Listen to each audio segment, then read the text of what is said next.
It helps that I was no longer looking at the NIV because that version sucks. No offense to those of you who like the NIV, but get a different Bible.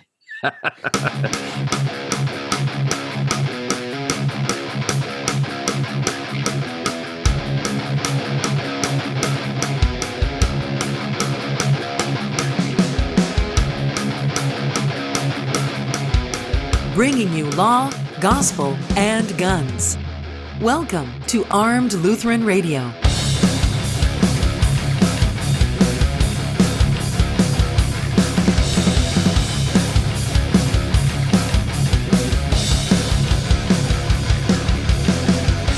Hey folks, welcome to Armed Lutheran Radio, a podcast about guns, hunting, competitive shooting, and the natural right of self-defense and what God's Word says about the issues surrounding gun rights and gun ownership. I'm your host, Lloyd Bailey, the Armed Lutheran, and this is episode number 121, brought to you by Cook's Holsters, American-made custom Kydex holsters with a lifetime warranty and a 100% satisfaction guarantee, cooksholsters.com.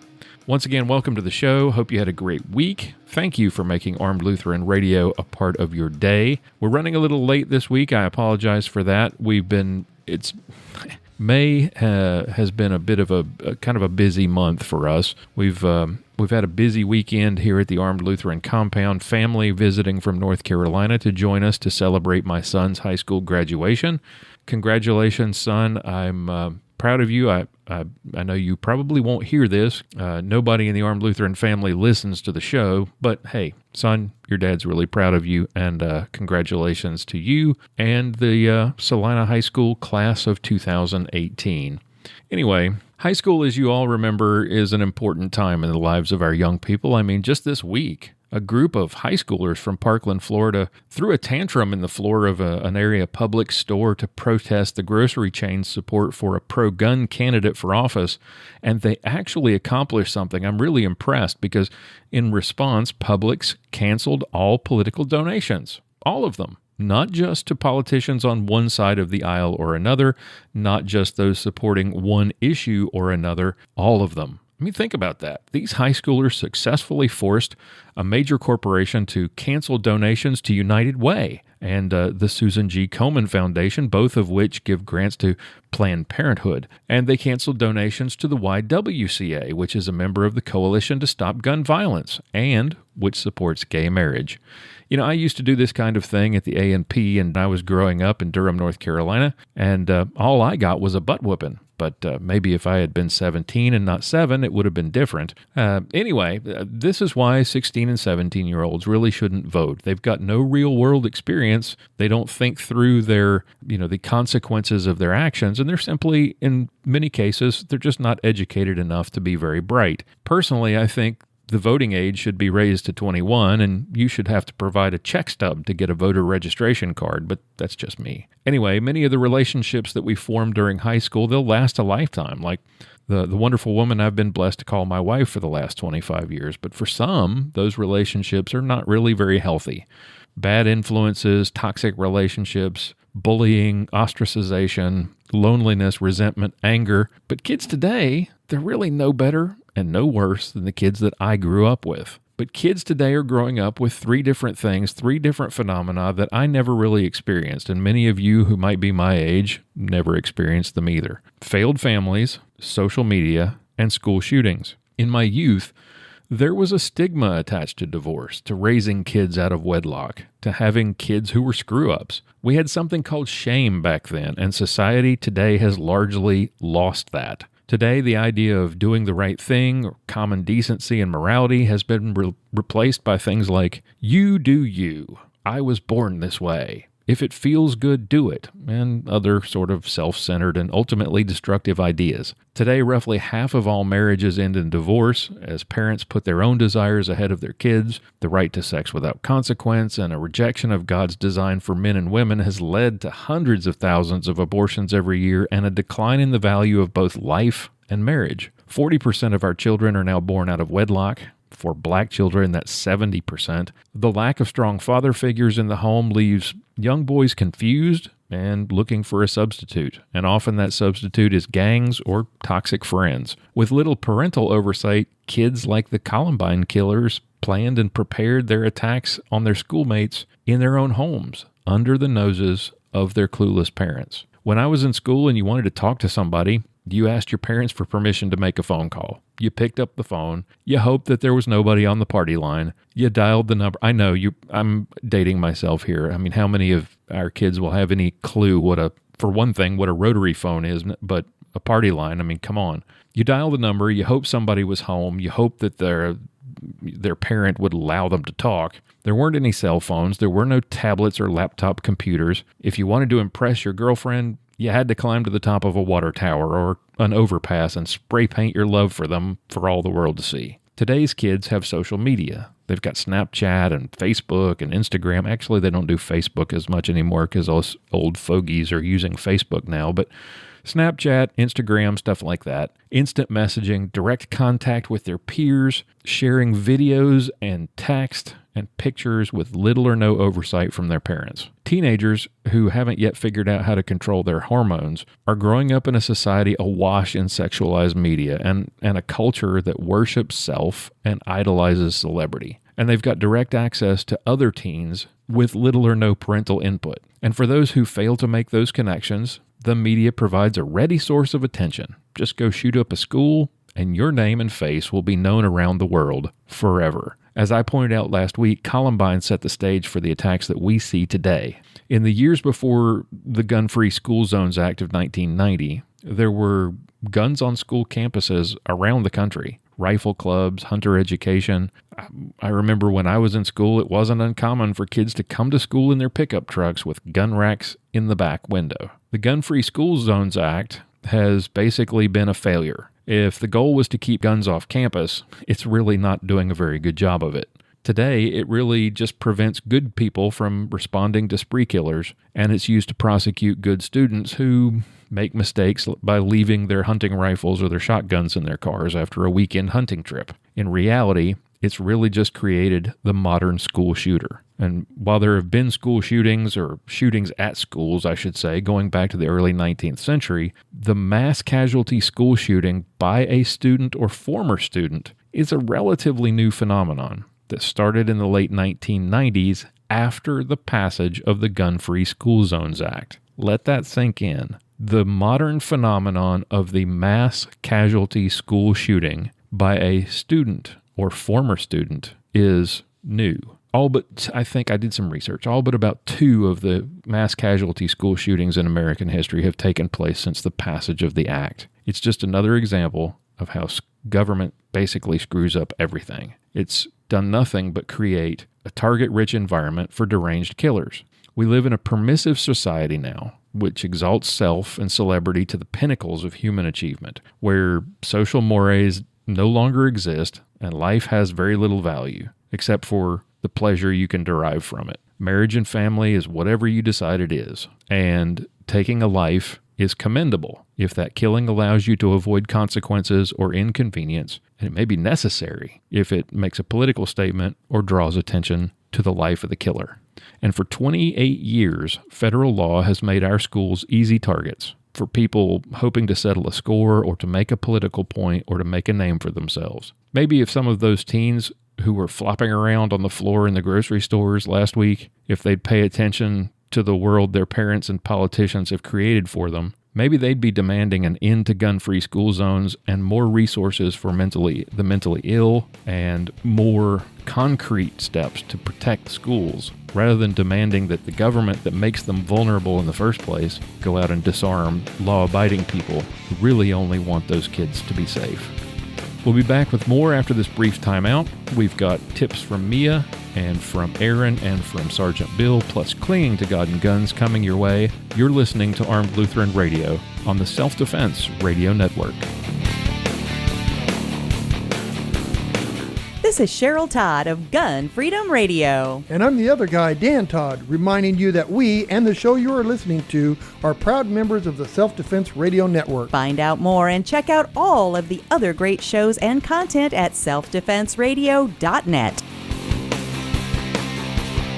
Guys, let me take a moment to talk. I want to get a little serious here for a moment. Something really important that you need to consider if you carry a firearm for self-defense. You need to consider legal protection, because if you end up in a fight that ends up resulting in you having to discharge a firearm, even if you don't discharge your firearm, go back and listen to my interview with Paul Lathrop a couple of years ago. Listen to my interview with Marcus Weldon last year. If you are involved in a self-defense shooting situation, even a situation where you threaten to use a gun but don't actually pull the trigger, you may end up in a legal fight after the fact. Even if you're cleared of all wrongdoing, you may find yourself being sued for simply defending yourself.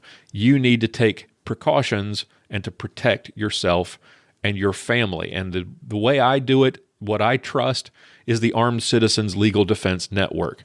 Go to armedcitizensnetwork.org and check them out today. They provide legal protection. They provide money to get you out to cover bail. They provide initial retainers for attorneys. They recommend attorneys for your use in case you ever need to use this service. God forbid you ever do. We carry a gun every day because we hope we never have to use it. This is the same thing. It's a very small fee per year. It's absolutely worth it.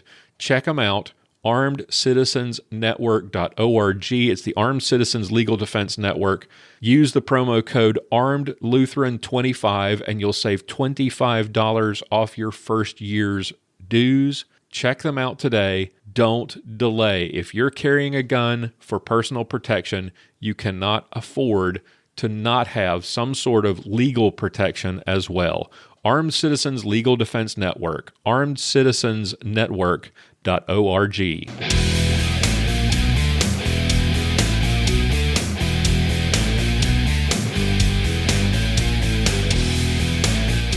It's time for this week's self-defense tip from Aaron Israel of Fundamental Defense.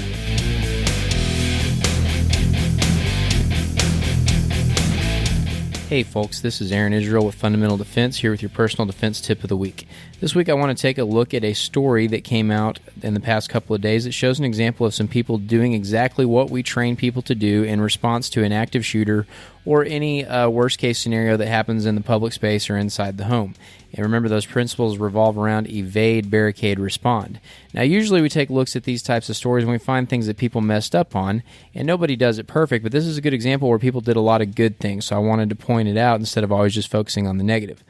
Police shot and injured a man Wednesday morning after officials say he gunned down another person inside of a Phoenix convenience store. Officers were called at 9:25 a.m. to Circle K at 19th Avenue and Grand Street on reports of a fight outside the store. Initially, police erroneously said the suspect had been involved in an armed robbery. Ramon Vasquez, who works at a nearby building, said he saw his boss walk into the Circle K at around 9 a.m. As soon as we got in there, all we heard was just a bang, and then I saw one guy just collapse, he said. In my mind, I thought it was some kind of kid playing around popping a bag of Cheetos or something. So understand that gunshots sound pretty distinct from bags of Cheetos popping, or sometimes you hear people say fireworks or other descriptions. If it sounds like gunshots, respond to it as such. That's something to remember. So that's the first point there. As soon as we got in there, we heard just the bang, and they thought it was a kid with popping a bag of Cheetos, but then he sees the guy fall. Vasquez said the shooter then waved his gun around and demanded that everyone get to the corner of the store, making comments about being ready to die. The shooter reportedly pulled the trigger 3 times at a man who didn't understand his commands in Spanish to move to the corner. The gun clicked, but it didn't fire, Vasquez said, so he had a malfunction that he did not know how to clear. At that time, Vasquez said his boss argued with the shooter and grabbed him by the arm to point the gun away from the bystanders. So when the boss noticed that the guy was dealing with a malfunction and his gun wasn't working, he used that opportunity to take action. So he had the will to fight and the opportunity to fight, and he took action. Not only that, then a half dozen people who were in the store tackled the shooter and pummeled him, apparently knocking him unconscious, Vasquez said. So other people around, when they saw the boss take action, it started that spark, and we've talked about that that before, how if you're the one willing to take action, you wait for your opportunity and then you go for it, other people are likely to join in, and then that spark starts the fire and you're able to beat this guy down. And that's exactly what they did. Everybody jumped in, pummeled him, knocked him unconscious. Most of the people inside the store had fled by the time the officers arrived, according to the police spokesperson. One woman locked herself inside of an office. So 2 things that we teach people to do there. First, evade, got out of the store. So a lot of people, when they saw what was going on, got out of the store, made it harder, got away from the bad guy, and made it to where they couldn't hurt him. And then on top of that, one woman locked herself inside of an office. There's barricade, right? Making it harder for the bad guy to get to where you are. So we've seen response by the boss and then the bystanders who jumped in to pummel the guy. We've seen evade by people who got out of the store, and we've seen barricade by the woman who locked herself inside of an office. All good stuff, all smart thinking. Fortune said Circle K gave police immediate access to live feeds of the building surveillance camera, which showed 2 people, one on the ground in the main part of the store and a woman locked in a closet. Fortune said it wasn't clear if the shooting suspect was still armed when officers entered the store to confront him, but she said the man refused to show his hands and told police he had a second handgun. The suspect did not return fire after being shot by police, adding that his injuries were not life-threatening. The fatal gunshot victim's name was not immediately released. So because of the quick action of the store owner, when he recognized that the guy had a malfunction on his gun and he took action at that opportunity, and then the people jumping in and pummeling him, only one person was killed when it could have definitely been a lot more. So there are situations like this that arise all the time, and if you have the willingness to fight and you wait for your right opportunity, then you can take action. And then you see evade, barricade, respond, all of those things that we talk about coming into action here. And these are probably people who aren't trained. So that if you are someone who thinks about it ahead of time, then that ought to even more give you an advantage in one of these situations. Now, there's no guarantees. The guy's gun could have worked. It could have gone off and killed 5 or 6 more people before the guy was able to respond. But even if he would have had to reload, right, that might be your opportunity. We've talked about that before.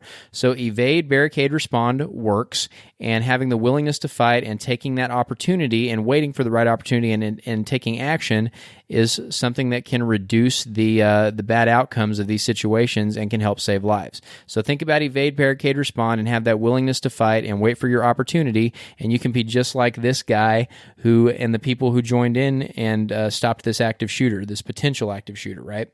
So this story was from azcentral.com, and you can also find it on the ICE Training Facebook group and webpage with Rob Pincus's comments about it. That's where I got it from. So check that out and use it as a training tool and learn, think about what you would do in that same situation. That's your personal defense tip for the week. Thanks for tuning in. Aaron Israel is a Personal Defense Network contributor and owner of Fundamental Defense. You can find out more and sign up for any of Aaron's classes at fundamentaldefense.com. Hey, if you're like me, you like shopping at gun shows. No pressure from sales staff, no need to bother them to ask to look at stuff. You just pick stuff up and dry fire it and look at it and hold it. Imagine if you could get that experience at your local gun store, where you don't need to bother anybody. You don't have to ask people for help if you don't need it. You don't have salespeople hovering over your shoulders. Well, this is what it's like when you shop at G4G Guns. Cassie and Patrick Coburn are the owners, and you've heard them on the program before. They are absolutely awesome people, and they'll help you find exactly the right gear for you. But there's no sales pressure. You just browse the store, you pick up and hold anything that you want to look at without asking permission, just like at the gun show. And once you've found the gun you want, or if you actually do need assistance, Patrick and Cassie are there to help.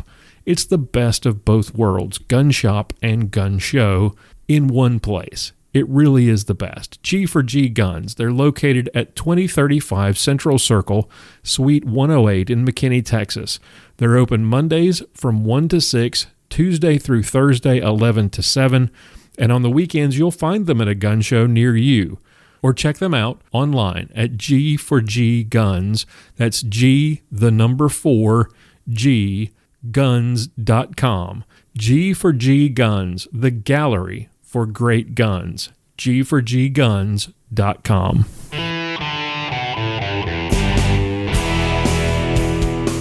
Up next, it's Mia's Motivations with Mia Anstein.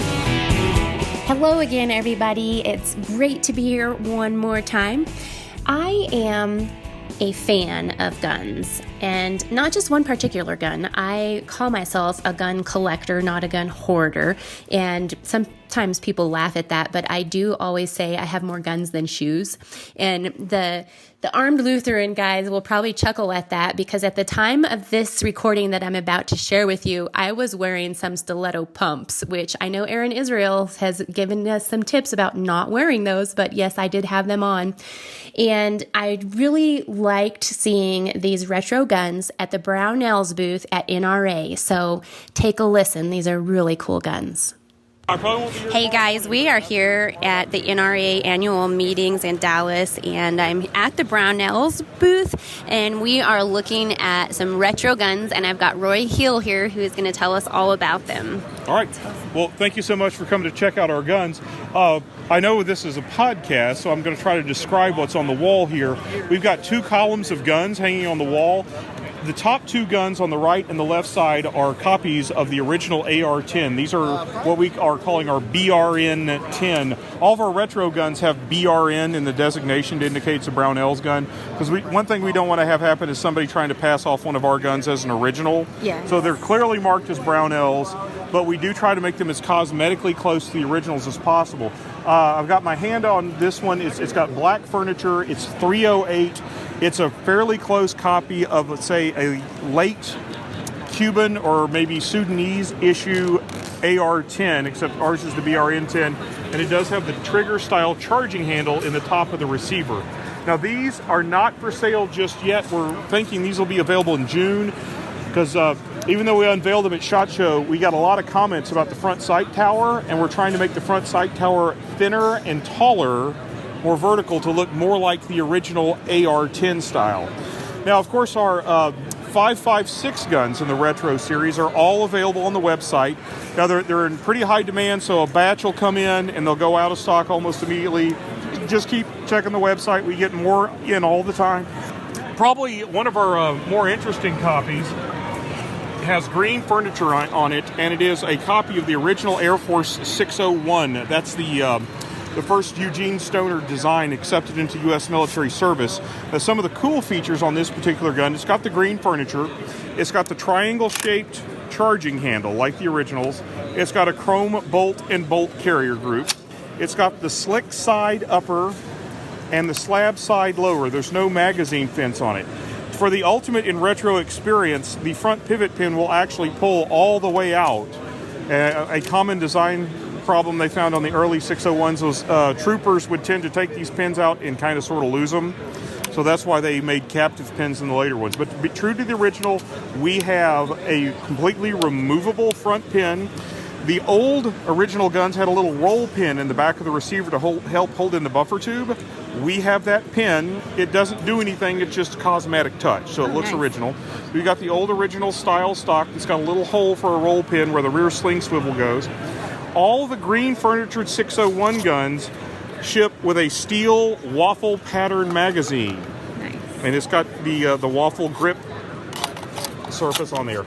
So all those guns come with one of those magazines. Going through the line of our retros, we've got the XBRN 16E1. Now it's the black furniture. It's the first gun that was really sent in large numbers to Vietnam to the U.S. Army. It's still got the roll pin. It's got one little bar of magazine fence. It's got a captive front pin. It's got a standard charging handle, but it still has the 3-prong flash hider. Now, the old Air Force 601s have the duckbill 3-prong flash hider, and one of the changes they made going from the 601 to the XM16E1, and ours, of course, is the XBRN, it's a more beefy 3-prong flash hider. Then we've got, of course, the M16A1, but the M16A1s we have on display today are wearing something brand new, unveiled at the NRA show today for the first time. We're also doing absolutely correct M203 grenade launchers in 37 millimeter. This is absolutely correct just like the originals, except the barrel is, of course, smoothbore and 37 millimeter. That's so cool. And for you listening, I will have some pictures of these and review on my website, and there will be a link in the show notes for you, so you can see what he's talking about. So these are absolutely brand new, unveiled on the show floor for the first time this morning, in fact. It's attached to one of our retro M16A1s. Of course, we call it the BRN 16A1, and it is pretty darn accurate, except for the lack of a full auto setting to M16A1s. And then we also have the little shorty carbine, the the XBRN 177E2. It's got the collapsible two-position stock. It's got our version of the moderator. You can actually buy this from Brownell separately. The original ones did modify the sound signature a little bit, so they're technically a suppressor. So ours does not do that, so it's not an NFA item, but it does look the part. You can buy complete rifles. We also have an extensive line of retro parts if you want to build your own, and you can see them all at brownells.com. Awesome. I was just going to ask you that because I have friends that build their own, and I know that they'll like to see some of these parts and pieces. Right. Now, on the 5.56 guns, on the factory complete guns, the rifling twist is 1 in 12, just like the original. But if you want to shoot heavier, more modern ammo, you can buy retro profile barrels from us with 1 in 7-inch twist. Nice. But on the original guns, we're trying to make as close a copy. Of course, on the 601s, it'd be a 1 in 14 on the very, very first guns. And we thought about that, but it would just make the price of the guns way too expensive. So we just did 1 in 12. That's so cool. Yep. Well, thank you for taking the time to chat with us about these, and I look forward to shooting them in June at Poma. Absolutely. Come check us out at Poma and take some video. I'll see you then. All right. You can read more from Mia and watch her YouTube videos at miaanstein.com. Let me take a moment to tell you about our membership site, the Reformation Gun Club. Members get exclusive content, all the segments, full-length interviews, full-length episodes of Clinging to God and Guns with extra content not released previously. They're kind of like the movies with the extended cuts or the director's cuts. Oftentimes what we have to do is trim those segments down so we can fit them into a reasonable time in the show, and that means extra content for you as a member of the Reformation Gun Club. You get access to our closed Facebook group, discounts from our partners like Gunbox Gun Safes, Easy to See Targets, Daltech Force, Cook's Holsters, Talon Gun Grips, Inline Fabrication, much more. So go check it out on Patreon. We've moved to Patreon. Registration is much easier. You get your own unique RSS feed, which means you can paste that into your favorite podcast app and take it with you and listen anywhere. For as little as $2 a month, you can take advantage of all of those benefits and help support the show. Visit patreon.com/armedlutheran or go to gunclub.armedlutheran.us and sign up today.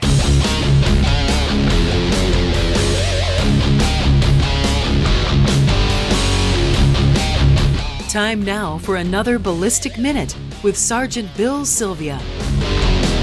Hey everybody, I'm Sergeant Bill, and this is your Ballistic Minute. Today we're going to revisit grip. Okay, maybe revisit grip, but there's a reason why I've talked about grip pretty often. It's that important. Now, when I was in the police academy, they were telling us that when making a good shot, that in this order of importance is what you needed to do. So your sight picture and alignment was the most important, your trigger control was next, and your grip was a distant third. And for a long time, I agreed with that. But in the last few years, I've kind of come to learn that that's kind of backwards. Now I believe your most important thing in making a good shot in any kind of practical or defensive pistol use, grip is the most important. Then trigger control, and then your sights or sight picture. Now I can explain that. So if you have a really good, strong grip, your trigger control doesn't have to be perfect. You will still have really good shots because your strong grip is going to cover up a lot of maybe you're pushing and pulling on the trigger. You still need to have pretty good trigger control, but I put that ahead of sights because there's a little drill I do with people to show them that you don't have to have a perfect sight alignment to get a decent shot. So standing at somewhere, 3 yards, 5 yards from an IDPA or USPSA target, I have them, and I do it, and then I have them do it. So you'll line up the sights the way you're supposed to, top flush with the top, equal height, equal light, all that stuff. Press the trigger, and you put a shot dead center. Then I have them push the front sight and the front sight only as far to the left in the rear notch as they can get it. Press the trigger. And then do the same thing, but move it to the right side of the notch. Press the trigger. And then move it dead center, but put the top of the front sight as low as you can in your rear notch. Press the trigger. And then do the opposite and put it as high as you can in your notch, so the front blade is sticking way up, and press the trigger. And what 99 times out of 100 you'll find on the target is a series of 5 shots that are 3 to 5 inches away from each other, complete, in their complete diameter. And on a USPSA target, they're all still right in the alpha box. In the IDPA target, they're still in the down 0. So that really shows that your sights and your sight alignment is not really the most important thing. It's actually third, distant third, because you can make pretty good shots at close ranges, 10 yards and in, with a really quick flash sight picture. As long as the front dot or front blade or fiber optic dot or whatever you got is in the rear notch, you're probably going to hit what's right there in front of you. Another thing about grip that I've kind of come to the conclusion, especially recently, is that for the last couple years I've been really working on what a lot of people call the Vogel grip.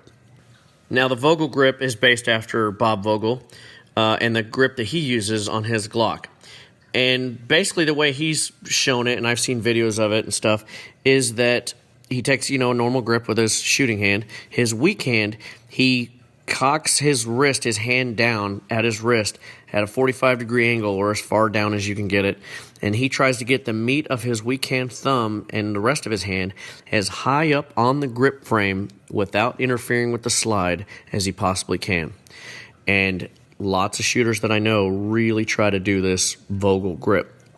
What I've come to realize is, unless you have extremely strong hands, extremely flexible wrists, and very strong forearms, it's not a very good grip. And here's why. Because without that really flexible wrist and strong hands, you can't really control the gun as well as you think you can in recoil. With your wrist canted like that and your hand canted down, it's hard to transfer your grip strength into the gun. And yes, you want to grab the gun as high as you can, but you really want to grab it as high as you can in the back of the gun with your strong hand on the web of your thumb, not so much with your weak hand. A lot of people I see using this grip, their weak hand index finger is actually kind of floating in the air. It's not really on their strong hand, and that's the strongest finger besides your thumb, and it's not helping you get a good grip on the gun. That doesn't help. Okay, so if you look at the way your gun recoils, it pretty much is like it's a lever. It's kind of like a seesaw, if you think about it that way. And it pivots from somewhere in the grip or where the end of the chamber is, and all of the gun in front of that is pivoting up. So this is the best way I can think of to put it. So if you have a child on a seesaw and you're an adult and it's a small child, you're not going to sit on the seesaw and do the seesaw with him because you're going to be too big, too heavy. He's never going to get back on the ground. You're going to be sitting on the ground. So what you want to do is you're going to get off it and you're going to use your hands to move the seesaw. Well, which is going to be easier? Which is going to give you more control? You using your hands at the very end of that seesaw or getting closer to the pivot point? Obviously, it's at the end of it. So if you think about that in terms of the way your gun recoils and flips, you really don't want to grip it as strong as you can, as close to the middle of that lever that your slide and barrel of your gun is in effect being. You want to be able to grip it strong and hard behind that as far back as you can, which is the web of your shooting hand thumb, as high and as strong as you can get. Through a lot of trial and error, what I've learned is, instead of trying to do a super high weak hand grip, if I use my weak hand in a normal grip and make sure that my fingers are wrapped over my shooting hand fingers, that way I can apply as much grip pressure as I possibly can to hold the gun and control recoil and control that gun when I'm transitioning from target to target, I'm going to get a lot better recoil management. I'm going to get quicker splits. I'm going to get much more accuracy. My trigger control can be less than perfect and still be good. So unless you got Bob Vogel hand strength or Jerry Michalik hand strength, and you can use the Captains of Crush number 2s and 3s to work out, I'm only using a 1, and it's hard. And I know guys that I shoot with that are using the .5. So unless you have that extreme hand strength and the endurance with that hand strength, a Vogel grip, a high grip is with your weak hand is probably not the best thing for you. Experiment with it, try it out, see what works for you, and as always, keep practicing. I'm Sergeant Bill, and this has been your Ballistic Minute. Sergeant Bill Sylvia is a veteran of the Dallas Police Department and masterclass competitive shooter. You can watch Sergeant Bill's shooting videos at armedlutheran.us/Sergeant Bill. Hey, if you need a good holster, let me take a minute to tell you about my good friends at Cook's Holsters. If you've got a need for a holster for a carry gun, for competition, for a day at the range, check out Cook's Holsters at cooksholsters.com. They're American-made Kydex holsters, custom-made for your specific firearm with a lifetime warranty and a 100% satisfaction guarantee. And trust me, they stand by that guarantee. I know because I've seen it in action. Great people. You've heard Bob Cook on the podcast a couple of times over the last couple of years. He usually comes in at the end of the year on our Christmas show and talks about what's new for the coming year. He makes a fantastic product, and you will not be disappointed. Trust me, I have been using their holsters for years. I found them when I started doing reviews of holsters back when, in the pre-podcast days, back when I was blogging, and I love the product, and I trust it with my own life. You should give them a shot as well. Check them out at cooksholsters.com. Use the promo code ARMEDPODCAST and get 10% off your order. Check them out, cooksholsters.com today.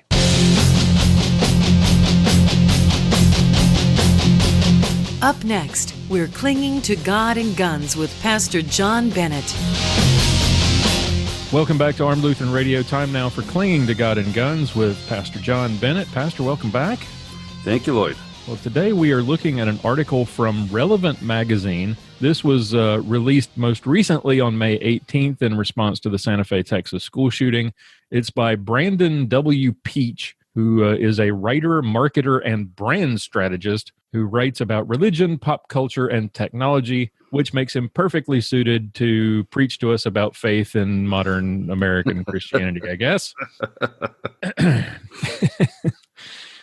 This was originally published June of 2017, but the editors at Relevant figured why not? We'll just trot it out again without rethinking any of it. Yeah, it didn't suck enough the first time. Right. Here we are again, the author begins. You're reading the latest article grappling with the most recent public shooting in our nation, and we're asking the same questions about gun violence. I've said these things before. You've read them before. The questions aren't new to us, but every time this happens, the first shots, the events unfolding in alerts and sentence fragments, the aftermath in real time, the questions become more perplexing. Why? How? What's to be done? Our pastors are reluctant to talk about it, a reality this magazine has detailed at some length. And I want to stop there because even though that's in the middle of a sentence, what he means by at some length is an interview. There's a link in this first sentence of this second paragraph linking to an interview he did, or I don't know whether it was him. There's an interview with Abigail Disney, the noted theologian, and the Reverend Rob Schenck, our good friend, who teamed up to produce The Armor of Light. For those of you who don't know what The Armor of Light is, it's a documentary movie that basically attempts to shame white evangelical Christians into giving up their guns because black kids are dying. Well, it's a propaganda film. Yes, entirely. Disguised as a documentary. Right. Back to the article. Yet without the clarity of a biblical edict, it seems talking about the problem is the best we can muster. At the same time, we must admit that talking about it has yielded few results and no concrete solutions. We've reluctantly agreed to disagree, and in doing so, failed to produce a meaningful result as a body united in spirit. You know what this reminds me of? It reminds me of the standoff between the Palestinians and the Israelis. Because, you have all these people saying, we need a two-state solution. But the problem is one side just wants to kill the other and the other side just wants to exist. Right, exactly. And here you've got, one side just wants to take away our guns and the other side just wants to be left alone. Right, exactly. Yeah, that's the thing. You always hear this argument, we haven't been able to come to any agreement. We've got no compromise. We haven't discussed or, made any headway in the discussion. Well, we're not having a discussion. Right. And, when he says that our discussions have yielded few results and no concrete solutions, what he's really saying is that his side has failed to convince us to give in. It has not yielded the results that they are seeking. Right. which isn't a reduction in gun violence, it's a reduction in gun ownership. Right, exactly.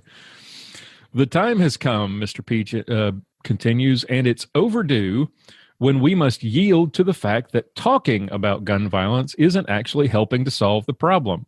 That people in our communities face death at the barrel of a gun in far greater numbers, bear that in mind, than in nations with similar cultures, customs, and beliefs.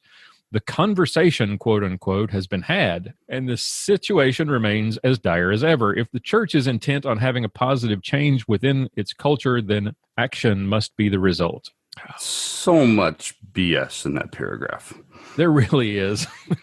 Where do you want to start? I mean, first off, like I said, there's been no talking about that. There's been no conversation, quote unquote, because as you said, one side just wants all the guns to go away, no matter who has them. So, and they can't get the ones out of the hands of the criminals. So let's just take the ones out of the hands of the law abiding because that's easier. And the other side, like you said, just wants to be left alone. Yeah, that's a really good summary of the entire gun debate. And note that where he says, I pointed this out as I was reading it, where he says that people face death at the barrel of a gun in far greater numbers. Well, there's a link in that sentence that links to gunpolicy.org, which is a UN-funded site about what? Gun control. And it doesn't link to any specific chart or any stats.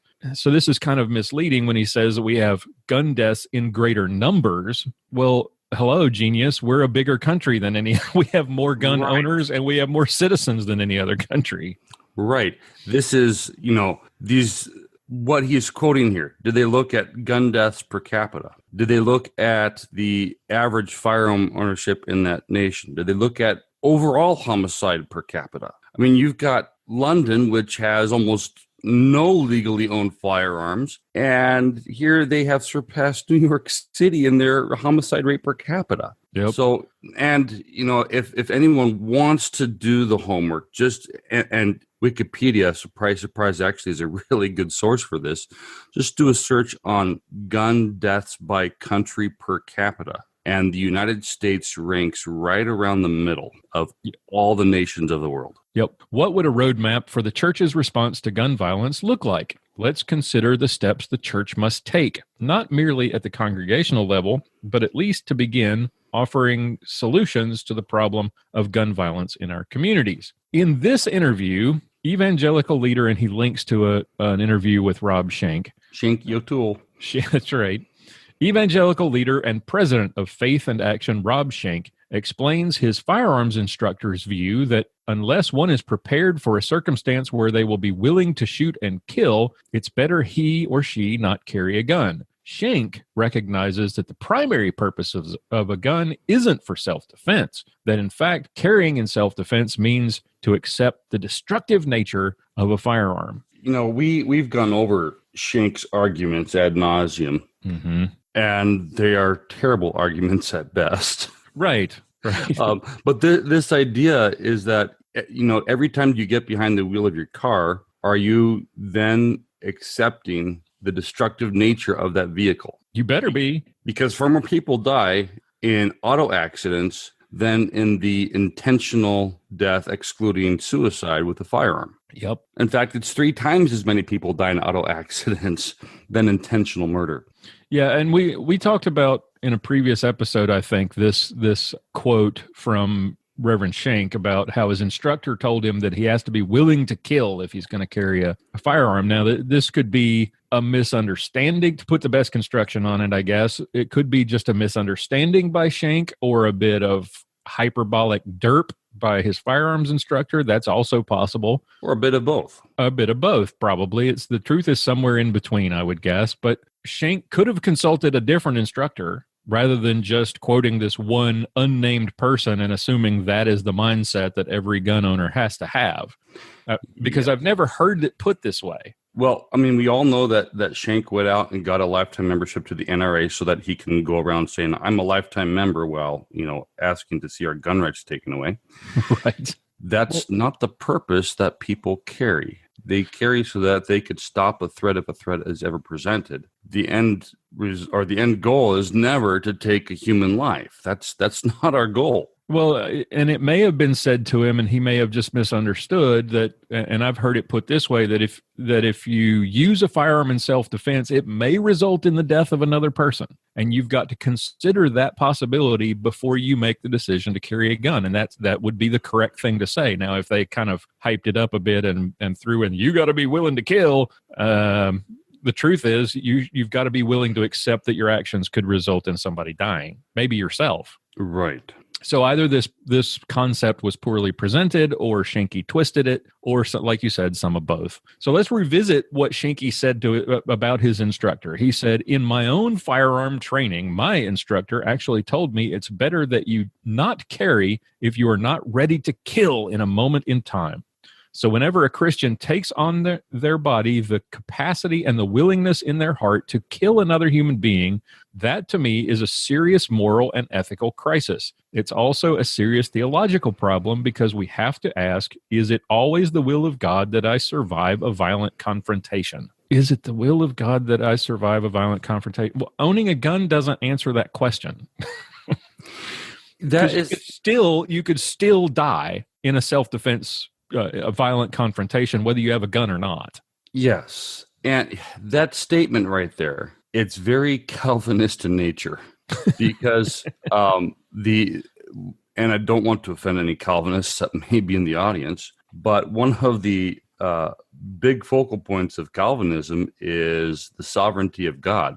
So that if something happens to you, well, that's just God's will. Mm-hmm. So this idea that, is it God's will that you survive a self-defense shooting? You know what? It's God's will that you be with him forever in his kingdom. It's also not God's desire for you to ever have to be in that situation in the first place. It's just a consequence of sin and the sinful world we live in. Right. It's like the people that, that their loved one dies tragically and there's like, well, it was God's will. No, God did not want your loved one to suffer and die. No comfort. God allowed it to happen because in his just nature, he must allow the consequences of sin to remain. Caring for self-defense means to accept the destructive nature of a firearm. That's a quote from a couple of sentences back. That's just a fancy kind of scary way of saying what firearms instructors actually do teach, which is, as most recently I took Grant Cunningham's class, and one of the things that he said, I like the way he puts it, you're recognizing that you possess a tool that if used improperly may result in injury or death. It's just a recognition of your responsibility. Back to the article. Beginning with this bare fact is helpful because it helps us to resist engaging primarily in speculative exercises like asking whether an armed citizenry is a deterrent to gun violence, whether that deterrent is necessary, or how our rights as Americans might change if stronger gun control measures were enacted. The act of killing is treated in the Bible with gravity and warning, surrounded by some of Scripture's strongest rules and most direct verbiage. If you focus on the destructive nature of the firearm, you see, it helps you to dismiss all the legitimate uses of the firearm. That's basically what we're saying here. And that last sentence about the gravity and warning in the Bible related to killing, that sentence has a link in it that takes you to, I think it's BibleStudyTools.com, and they have a page called 13 Bible Verses About Killing. Well, what are some of those verses, you might ask? Well, I'm glad you asked. Exodus 20, you shall not murder. That's, the 10 commandments. Exodus 23, do not put an innocent person or an honest person to death. Or Romans 12, do not take revenge. Again, as we've pointed out many times, revenge and self-defense are different. Romans 13, when it talks about punishment against the wrongdoer, Romans 13:9, you shall not commit murder. Again, we're talking about self-defense, not murder. 1 John chapter 3, do not be like Cain, who murdered his brother. Matthew 15:18 through 19, out of the heart come evil thoughts, murder, adultery, etc. Ezekiel 33 talks about killing the wicked person without warning them to turn away from their sin. I had forgotten about this verse. If you warn them and they don't turn away, then they die for their sin, it says. Yes. And if you do not warn them, then God will hold you accountable. Right. So you can't shoot first and ask questions later. That's where this is exactly what I was going to say. Genesis chapter 9, whoever sheds human blood, by humans shall their blood be shed. Now, we've talked about this one before, and can you give us a little context on that one? Because that's a little bit different from the rest of these. Yes. If you look at the context of that passage, this is when God establishes the covenant with Noah. Mm-hmm. And this is where God is promising that he will never again destroy the earth in this way. So is he talking about how how God is not going to punish mankind again, and that essentially that the punishment from here forward, the punishment for shedding human blood is going to be meted out by humans, not by God? Is that what he's saying? This passage is used most often to speak of the validity of capital punishment. There's a couple of parallel passages that are used in reference to this. Mm-hmm. Leviticus 24:17, whoever takes a human life shall surely be put to death. Numbers 35, you shall accept no ransom for the life of a murderer who is guilty of death. So this text, Genesis 9 verse 6, carries the connotation of blood guilt. In the case of self-defense, as is actually applied, where the command is given that if you take someone's life, if a thief breaks in during the day and you slay them, right, that you are guilty of bloodshed. But if they break in at night, you are not. Mm-hmm. That idea of guilt is indicative of murder. So in Genesis 9, verse 6, it is talking about blood guilt, when you are responsible for the death of another. But if we look at it in context of that passage from Exodus 22, it is the person who breaks in that instance who is held responsible. Mm-hmm. So to best understand that passage, we have to look at it in context with the rest of God's giving of the law in the Old Testament. Gotcha. Matthew 26:52, our good old well-worn standard, where Jesus tells Peter to put his sword back in its place. He doesn't tell him to throw the sword away, though. He doesn't tell him he shouldn't have a sword. And yes, it doesn't prohibit violence. It just says, don't commit violence now. Right. It doesn't say, go surrender your sword at your local buyback. Right. The Romans are offering 2 shekels for a sword. Romans 13:8 through 10. I don't know why they count verses 8 through 10 as one set of verses, one example, and verse 9, which we looked at earlier, as a separate example. But again, it's you shall not murder. And then Proverbs 6:16 through 19. 6 things the Lord hates, and one of those is the hand that sheds innocent blood. Again, murder. Interestingly enough, the other thing that God hates in Proverbs 6:16 through 19, those who pour out lies and stir up conflict. Wonder who that's talking about.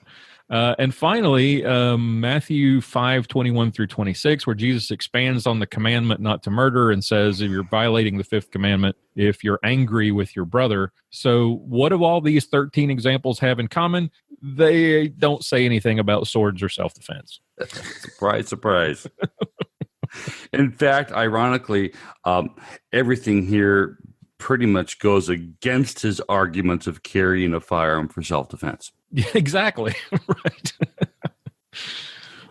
Back to the article. An appropriate view of guns provides a useful structure to operate within. As Christians, we are ultimately anti-death. And as Christians, for whom preserving life's sanctity is a moral imperative, viewing guns as tools with a deadly design and purpose, and the presupposition rather than the occasion of violence, best serves our moral framework. It actually best serves their political framework. Yes. Because it's not logical to presuppose that guns are tools of death. Yeah, they can kill, but like you said earlier, so can your car. It all depends on the context in which they're used. So I think, was it you that said once that guns are designed to accurately launch a projectile from point A to B? That's what they're designed. Yes. That's what they're for. The user may intend that projectile strike a human or an animal or an enemy soldier or stop an attacker or hit a steel or a paper target. So the deadly nature of the firearm really depends on the context in which the person uses it. Exactly. So attempting to settle the debate over gun ownership in our churches would be an exercise in futility. It's an issue that lends itself to statistical trickery on both sides. Lacking a real middle ground, it leaves Christians divided pretty cleanly into two camps: those who support stricter gun regulations and those who favor loose laws. Because these strongly held beliefs are difficult to reconcile, the church must find a common ground on which to build its response to gun violence. A natural place to begin is, of course, at the end. We all desire an outcome that results in less gun violence and fewer deaths. When we embrace that goal, we can work toward a common sense approach to guns that neither seeks to remove them from the hands of law-abiding citizens, nor abides the destructive prevalence of gun violence. There's something I just picked up on here. In the previous paragraph, he's got this false dichotomy going on where there's only two camps: those who support stricter gun regulations and those who favor loose laws. Mm-hmm. Well, first and foremost, I would not qualify the pro-gun community as those who favor loose laws. Right. Because all we're asking for is the Second Amendment, which is the law of the land, to be upheld. Yes. And so in many ways, we are saying we're okay with more stringent laws than what the text of the Second Amendment states. We're actually, I would say the majority of gun owners are actually in the middle. Yes. Because it's either because the two ends of the spectrum that he presents here are not actually correct. There's the no gun regulation and there's the strict gun regulation. And then everybody else is at some variance in the middle. There are those who support stronger gun regulations, but don't want to actually confiscate or ban guns. There are some who want to ban guns. There are some who want to only ban certain kinds of guns. There are some who, and I think is the majority, who say, yes, we need reasonable regulations to prevent bad people from getting guns. But the question of what is reasonable is what divides us. Right. I would agree here with what he said. I think it's in that second paragraph where he talks about that we can find agreement at the end of the conversation, right? We all want less violence and fewer deaths. I don't like how this article and others focus solely on gun violence and gun deaths. The goal should be all violence. We should want to reduce all kinds of violence, all kinds of homicide. The Bible doesn't distinguish between sword deaths and rock deaths and whether you get beat with a stick deaths. Murder is murder, and the tool doesn't matter. And to me, this incessant focus on gun violence and to the near exclusion of all other kinds of violence is it's dumb and it's counterproductive. Yes. You mentioned the United Kingdom, you mentioned London earlier. The focus on the tool, what happens every time they focus on a specific tool? Violence just continues to climb. The tool changes to the point now that they're wanting people to turn in their kitchen knives. The rational response would be to blame the person, not the tool. We don't blame cars when a person drives one into a crowd. We don't blame the building when a suicidal person climbs to the roof and jumps off. For some reason, we see the gun as some kind of evil talisman that makes people do bad things, and we ignore the reality of original sin. And that's the problem. That's why we can't find common ground. Yes. Back to the article. In a piece on his website supporting gun ownership, Southern Baptist Convention Ethics and Religious Liberty Commission President, there's a mouthful. There's a mouthful. Russell Moore suggests that gun violence is lower where community is strongest, and the church is a keystone community's keystone. What? Okay. I think it's just he meant communities, Keystone, because that just doesn't make any sense. Interesting. Both sides of the debate are longing for the kind of civic community that is slipping away in a globalizing, urbanizing America, Moore says. Into this void must step churches that foster and build real communities built on real love and real truth. When we're unified in our mission to love and help one another, the gun control debate is reduced to background noise. A church united in purpose no longer needs to fear the division caused by the debate around personal firearms, and pastors can speak freely or frankly and openly about the problem of gun violence within their communities. At the congregational level, churches can begin working as change agents within their neighborhoods. So if we reduce this gun violence debate to background noise, why do we need to preach about it? Yes. I mean, if the problem is solved by having strengthened the communities, then why do we still need to talk about that? We don't need to talk about that. It'd be like talking about childhood obesity into a crowd of people that were physically fit. Right. There is a little bit of truth here, though, is that, yes, we need to look at responses to gun violence other than gun control. So let's talk about what's happening in these communities and find a way to solve the underlying problems that are leading to the gun violence. Yes. I mean, pastors can preach about violence now. I mean, there's nothing preventing them from talking about it now, unless what they're fearing is that by pushing gun control, they're going to alienate their members of their congregation. So I think that's what he's trying to say here. The debate over gun rights is preventing preachers from preaching about gun control because they're afraid to talk about it, because they're afraid they're going to alienate members of their congregation. Well, that's what you get for politicizing something like that when you should be preaching the gospel. Yes, exactly. Maybe we should be, instead of trying to make the debate into background noise, we need to focus on sin instead of guns. Yes. And they can preach that any Sunday they want to by preaching law and gospel, focusing on sin and our fallen nature rather than focusing on guns and politics. And by the way, that happens every Sunday in Lutheran churches everywhere. Exactly. Well, confessional Lutheran churches. Yes. Faithful Lutheran churches. Yes. Let me qualify that. So I'm just a worm of a coward because I don't preach gun control from the pulpit because I'm afraid of alienating my congregation. Yes, exactly. Shame on me. I must repent. But the truth is, though, that if a good pastor like yourself who comes up and actually preaches law and gospel is going to make people in the it should make people in the congregation uncomfortable, because we're all sinners. Right. And if you focus on that sin and you point it out, it's going to make pretty much everybody in the congregation uncomfortable. And it should. People don't generally like being told that you're a miserable sinner. Right. They just want the gospel part and not the law part. They want dessert without eating their vegetables. Yes. All right. Back to the author. The quote-unquote gun problem isn't only a gun problem. At its core, gun violence disproportionately affecting America's most vulnerable citizens along lines of race and poverty. Fortunately, the church is uniquely suited to tackle issues of inequality in the worship service, the soup kitchen, the annual VBS, and more. If our congregations show themselves willing to engage with their communities and break down the barriers erected by class, race, position, and income, the communities will change from the inside out. That's the beauty of the gospel's radical message. It compels change, pursues peace, rejects inequality, and requires genuine and abiding love for one another. In fact, only through the power of the gospel do our communities have hope for the future and freedom from violence. Oh, gosh. If he needed to leave out about half of that description of what the gospel is and add that it's about Christ's love for us demonstrated by his cross. Yeah, funny he doesn't mention that anywhere. Yes.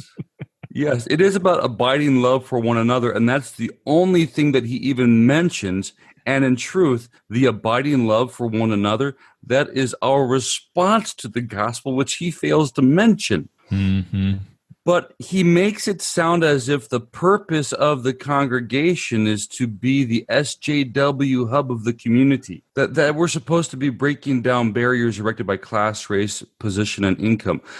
That's what the gospel does. It puts us all on an equal plane and says we are all equally valuable to our God, despite class, race, position, income, and so forth. We're all equally sinners as well. Yes. He's got this backwards, completely backwards. Mm-hmm. And the other problem with this is that the gun owners in your pews are not the ones out shooting people over a bag of crack in a trap house down the street, right? Right. Well, you don't know my congregation. They could be. Sorry. No, yes. The members of my congregation, your average firearm owner here is a good old-fashioned farmer. Yeah. So if you want to change the culture of violence in your communities by preaching or through the use of the gospel, then go and preach in prisons. Share the gospel with the crack dealer on the corner and the tweakers. Preach the gospel to the homeless, to the fatherless, to the single moms. If you're going to preach about violence, talk to the source of the violence and not to the good people who own guns for legitimate purposes. You're preaching to the choir. Right. In a way, the debate about gun control is centered on the concept of reaction. How do we react when faced with violence? The problem with reaction, of course, is that it only ever happens as a response. Some instances of gun violence can be headed off at the pass when churches recognize their responsibility to lead rather than react. Working to transform our cultural spaces, standing against racism and injustice, and seeking to assist our communities are all important ways churches must assume leadership. Stop right there for a second. Yes. That paragraph and the preceding paragraph where he defines the gospel's message as compelling change, pursuing peace, rejecting inequality, requiring genuine and abiding love, and so forth. Mm-hmm.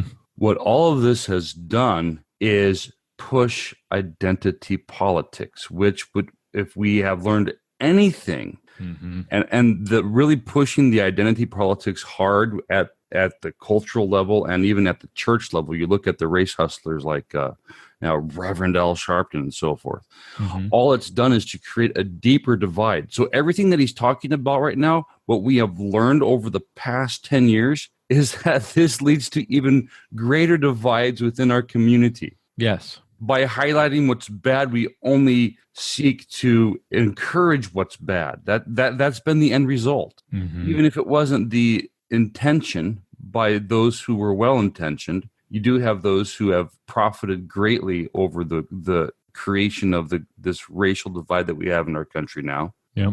I mean, we've gotten to the point now where we are more divided racially and across all the entire spectrum of the identity politics sphere. We're more divided now than we were 20 years ago. Yeah. There are others. Addressing domestic violence, which accounts for many instances of gun violence within the church, is another. Taking a proactive stance against sexual abuse is another. Tackling these tough issues from the pulpit to the pews puts the church in charge of the discourse, setting the tone for how we confront such ugliness in public. Offering biblical solutions to the root causes of gun violence isn't just a good thing to do, it's obligatory. We do, but here's the thing, and he's so myopic in his view of the world that he doesn't even realize this. He's so oblivious to what actually happens in true churches that preach the gospel, offering biblical solutions to the root cause of gun violence. We do that without even talking about gun violence by proclaiming the word of God, which transforms hearts and lives. Yes. The stupidity of that statement just blows my mind. Yep. Because we're focused on gun and not on violence, which is a result of sin. And because we won't talk about sin, and we're so, like you said, myopic on this issue, we can't get to the root problems, right? The root, when he talks about biblical solutions to the root causes, well, the root cause is sin, period. Right. But he says we have an obligation to preach about gun violence. I'd like to tell him to pound sand. Why do we focus on one kind of sin, one kind of violence, and not all violence and talk about it as a result of sin? That's the problem. We keep searching for why did they do this and why did he do that and why did the shooter go and do this in the school? Well, it gets down to the very basic. The fundamental issue is sin. And because some on the left, a lot of people on the left don't want to accept that we are by nature sinful and unclean, and that we are prone to this kind of violence by our very nature from birth. They don't want to accept that, so they want to put all the blame on some tool. Yes. It's easier to do that than to accept the fact that the heart of man is by nature filled with sin and evil. Yeah, because fixing that is a lot harder than passing some law to take away people's guns. Yes. Yes, it all starts with a conversation, he says, but it doesn't end there. For the church to take its responsibility in addressing gun violence seriously, decisions have to be made and action will determine the result. But it's not the church's responsibility to do that. Exactly. The church's responsibility is to proclaim the word of God. It's just, well, I will add to that, it's the church's responsibility to proclaim the word of God and to apply it in a faithful way to the lives of those who are sitting in the pews. It's the church's responsibility to get the gospel out into the community, to take the message of Christ's love for them through his death and resurrection outside the walls of the church. It's never been about addressing gun violence unless you go to this guy's church, whatever church that might be. But the good news indeed is the good news. And the solution is our great advocate, our Savior, Jesus Christ. Through him alone do we have a chance at relief from the scourge of gun violence across our nation. And thank God, for he is called the Prince of Peace. 2 sentences among those 3 sentences that could have been the entire article, and I would have agreed with it. Right? The only sensible thing in the entire article is in the very last 3 sentences.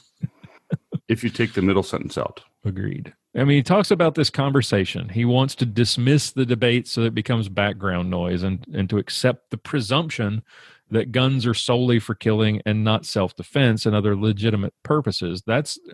You can't have a conversation if you come at the conversation, quote unquote, with those presuppositions. If you make those assumptions up front and assume that's the truth and then say, okay, now let's talk about it, that you can't actually have a conversation. There is no conversation to be had. So this all starts with a conversation is so disingenuous and pointless that it's mind-boggling. Well, and from their position, it's we need to have a conversation with you because you aren't on our side of things. Yes. We're right, you're wrong, therefore we must lecture you into submission. So what do you make of all this? What's your final thoughts on this? You have people who make really bad arguments on our side, and you have a few people who at least try to make some meaningful arguments on the other side. This isn't one of those examples. No. This is not the purpose of the church. He has reduced the purpose of the church, not about proclaiming the gospel, not about bringing salvation to the lost by declaring Jesus Christ to be the Son of God, crucified for sin and risen again to give everlasting life to all who believe. No, that's not the purpose of the church in his mind. And what this does is it encourages more Christians to ask this kind of thing of their pastor. Pastor, why don't you preach more about this thing? This is our obligation, after all, as Christians. And so in many ways, this is an attack on, not just on our gun rights, this is an attack on the Christian faith. And it's a good example of how the devil even uses well-intended Christians, regardless of whether or not we agree with their politics, how he uses these people to attack the foundation of the church. All right. Well, I think that wraps it up. Pastor, thank you again for joining us. It was a pleasure as always. And thank you all for listening. If you have any questions or comments about anything you heard here today, please visit our feedback page at armedlutheran.us/feedback. Leave us a voicemail. Leave us an email or a voice message with the microphone on your computer. We would love to hear from you and answer your questions or comments in a future episode. Be sure to tune in next time for another edition of Clinging to God and Guns right here on Armed Lutheran Radio. John Bennett is the pastor at St. John's Lutheran Church in Willow Creek, Minnesota. For more information, visit stjohnswillowcreek.org.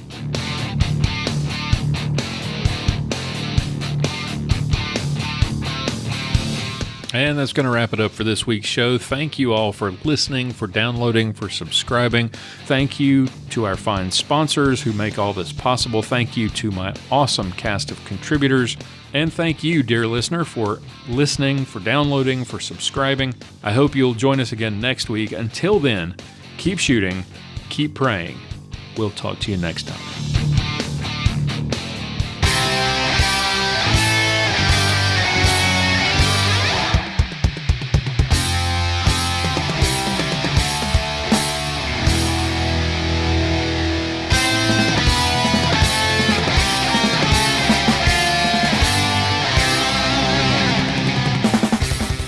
Thank you for listening to this episode of Armed Lutheran Radio. For show notes, be sure to visit our website at www.armedlutheran.us. You can subscribe to this podcast on iTunes, Google Play, Stitcher Radio, and TuneIn. This podcast is made possible by Cook's Holsters and contributions from listeners like you.